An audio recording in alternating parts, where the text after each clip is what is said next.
artist this month here at the McKinney Center, so we encourage everybody to come and see her wonderful art. Doniqua, tell us a little bit about yourself. Where are you from? I'm from Jonesboro, Tennessee. And what is your inspiration? How did you get started doing artwork? I've been doing artwork since I was young. My mom, I guess you would say, inspired me to do it. She put me in classes, maybe in kindergarten, and I just kept on with it. How many pieces do you have here at the McKinney Center now? I have 12 pieces. Okay. And what type of artwork do you do? I do mixed media, but on display here right now I have digital media and acrylic painting. What's your favorite? My favorite? Acrylic painting. Yeah. It's hard, but yeah. I had to teach myself how to do that, but yeah. That's my favorite. One of the things that we've noticed when people come through and look at the artwork is they're really captured by these first two. So will you tell us a little bit about these and what your inspiration is and maybe what the medium is and why you did these the way you did? I wanted to find a medium to capture the hair texture. So that's the reindeer moss that I used. Otherwise, I just like to paint people of color because they're not represented in society as much. So I wanted to highlight them in every aspect that I do. How does it make you feel when you see people view your artwork, especially young girls of color, and these three pieces particularly? It makes me feel good. I want them to know that they're perfect the way they are, and they don't have to meet any of society's standards. So tell us a little bit more about the other, you've got some groups of artwork here, and you've got some themes going on. So what are some of the other themes that people will see when they come into the McKinney Center to see your artwork? I guess they would see abstract, I guess you call it abstract realism. I'm not sure what you would call it, but basically what I do, I don't have really any intention. Sometimes I just start drawing and then see where it takes me. And then at the end, I'll decide what to name it. One of the things I've noticed about the artwork is that they're all portraits. All 12 of these are portraits of people's faces in one form or fashion. And some of them are abstract and some of them are more realistic. Can you tell us about maybe a couple down toward the end of the hallway that you call the revolutionaries? I have Malcolm X, and then I have Martin Luther King Jr., and then I have Angela Davis down there. I'm passionate about the civil rights movement and the movement as a whole. Trying to educate myself and encourage other people to learn more about them. So they might see a picture and I say, who's that? Look at the name. I want them to look at the untold stories of them because society puts out what they want you to see, and I want to encourage people to do more research and find out the truth. I love that you have a mix in here of your original acrylics and also your digital media. Now, I'm making an assumption that a digital piece is like you take an original and then you photograph it and it becomes a digital piece, but you actually do some of these digital pieces originally in software of some sort on the computer. Right, I use an iPad. You're right, a lot of them are pictures.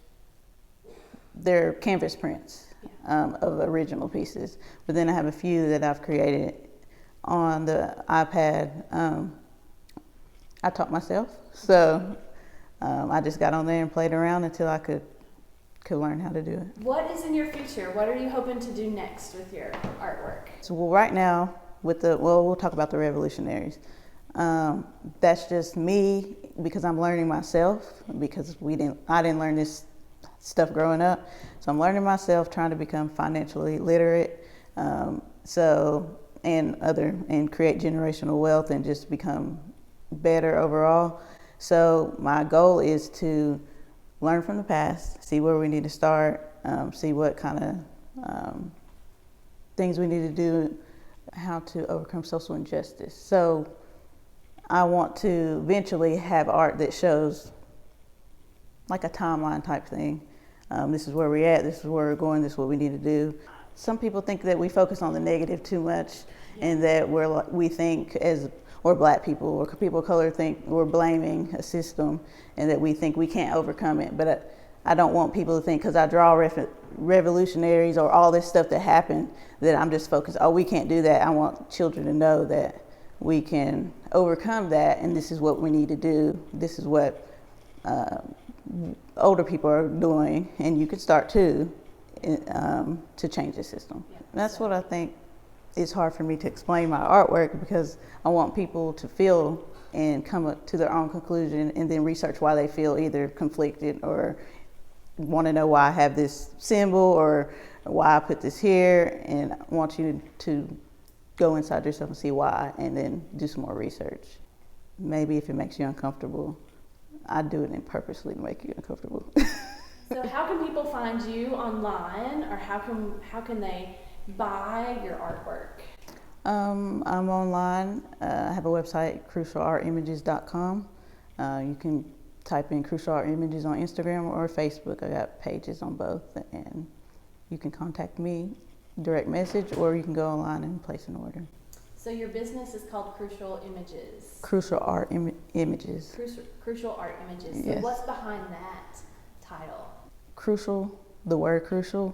Well, my artwork right now, I am going somewhere different with it, but there's like work, or I can't be as radical or that as I want to be. So I'm just, when you see some artwork, I want you to say that's crucial. It's gonna get there. So that's what's behind it. And I know that you're in social work as a profession. Yes. How do those two connect, or do they connect? Does what you do on a daily basis in your artwork overlap? Yes. With the direction of where my artwork was going, like I was speaking on earlier, I would say that my main goal is to encourage people who've been dealt a bad hand of cards or a difficult hand of cards, that they can overcome it, and then show them steps, show them how. Yes, these things happen, but this is how we can fix it, or this is how we can work against it. Speak out, just use your voice. So your exhibit is going to be here through the end of July. So what do you want people to do when they come into the McKinney Center? I want them to purchase my artwork.